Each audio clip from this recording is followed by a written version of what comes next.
말씀을 함께 나눌 수 있게 되어서 참으로 감사합니다. 오늘의 주제는 자신의 믿음의 단계를 스스로 체크하고 확증하기입니다. 고린도후서 13장 5절을 함께 읽으면서 시작해 보겠습니다. 너희는 믿음 안에 있는가? 너희 자신을 시험하고 너희 자신을 확증하라. 예수 그리스도께서 너희 안에 계신 줄을 너희가 스스로 알지 못하느냐? 그렇지 않으면 너희는 버림받은 자니라. 우리가 앞만 보고 가다 보면 방향 설정이 제대로 되어 있는지 혹은 어디쯤 와 있는지 등에 대해서 무감각해질 수가 있습니다. 만약에 잘못된 방향의 길을 가고 있다면 열심히 가는 만큼 뒤돌아오기가 멀어지게 될 것입니다. 또한 자신의 위치를 알지 못하면 오류의 일들을 지속적으로 되풀이하는 시간 낭비의 세월을 보내게 될 것입니다. 이를 방지하기 위하여 자신을 시험하고 너희 자신을 확증하라 말씀하십니다.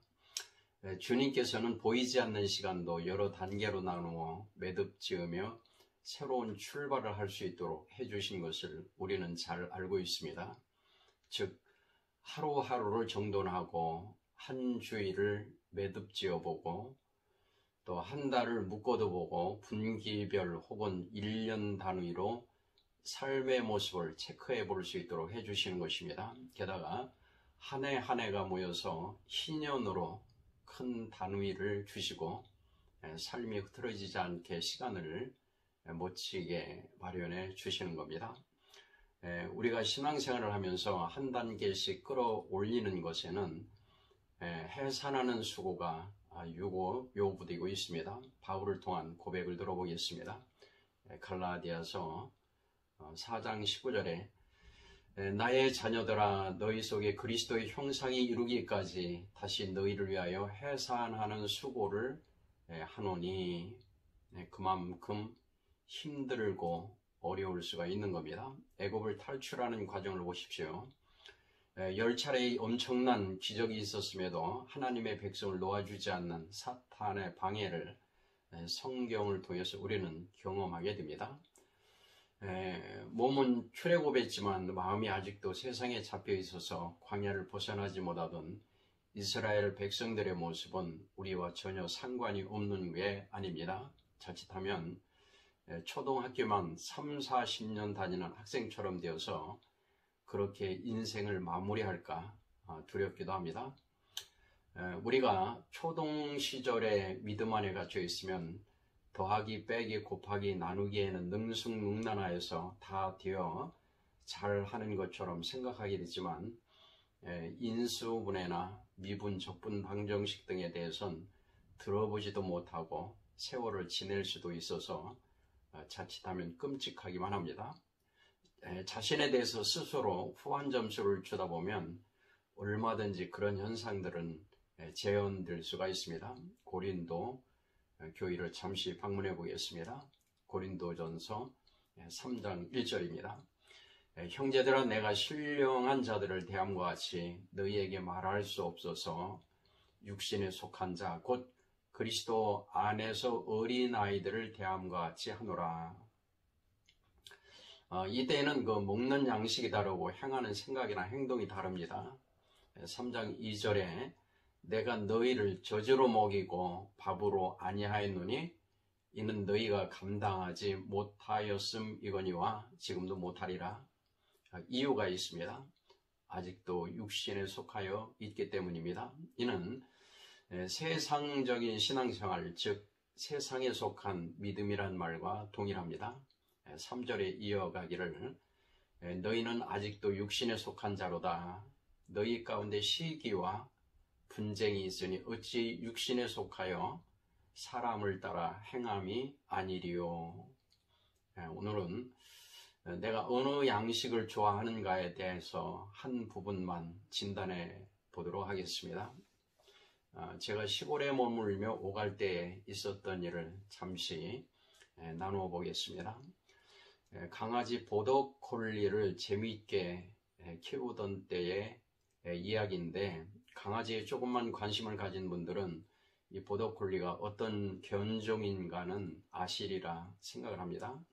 아마 견종 중에는 머리가 제일 좋은 종으로 분류하고 있는데, 부지런하기는 타의 추종을 불허합니다. 일명 양치기견으로 잘 알려져 있습니다.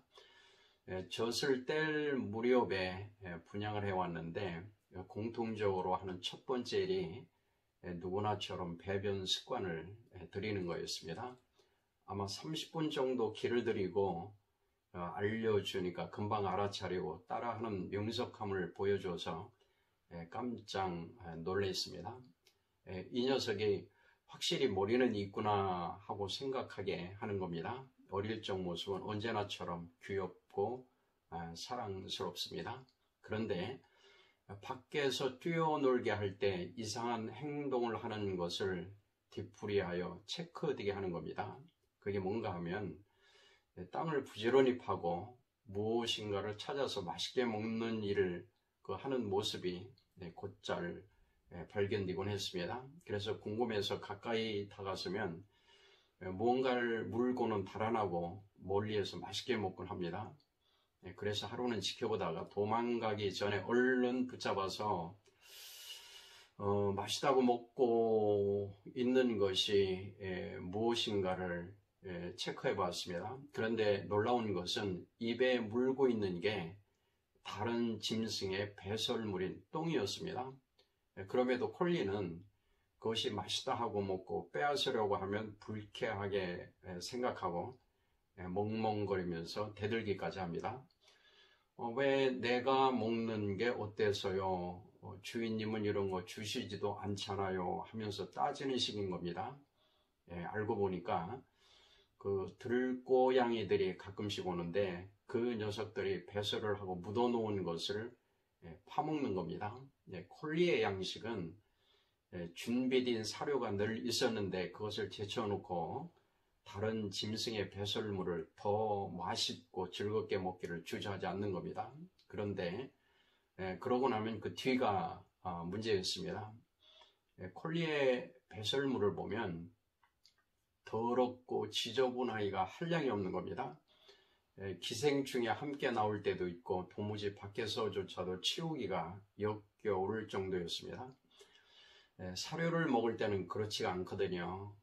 깔끔하고 깨끗하고 건강 상태도 매우 좋습니다. 그런데 다른 짐승의 배설물을 먹고 나면 뒤의 모습이 영 좋지가 않아요.